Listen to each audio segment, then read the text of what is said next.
Don't forget to subscribe, like, comment and share. Hai, Assalamualaikum. Ini sekarang dekat Desaru, Pantai Desaru, public area lah. So sini, so actually sementara nak tunggu pukul 3 buat stay hotel. Diorang stay duduk kat sini, cuba piknik kat sini. So sementara tu Mimi nak buat unboxing kat sini. Actually produk ni adik Mimi Hadijah dia jual benda ni. Produk dia nama dia Ferrarossa. So Mimi nak unboxing this box. Cantik kan? Produk dia, kotak dia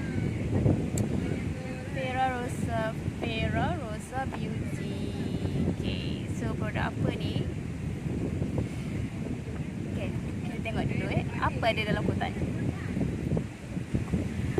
My baby kat belakang. Okay, so tada, this is barang-barang yang I beli dengan adik. Actually dah lama beli. Tadi baru sebab baru balik JB, so baru dapat.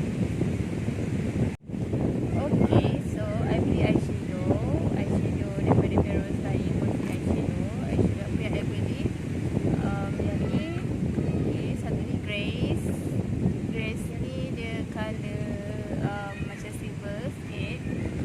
And then this one Renaissance ni dia colour gold.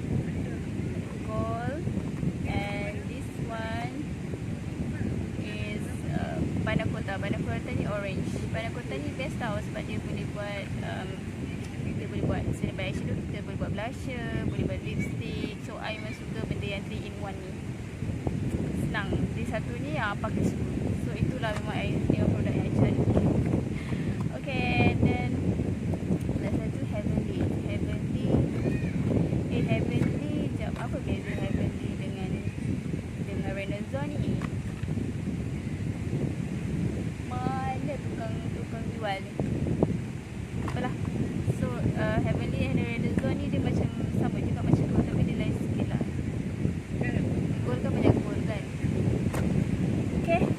Okay, this one dapat sekali free gift dia. Dia punya palette dia.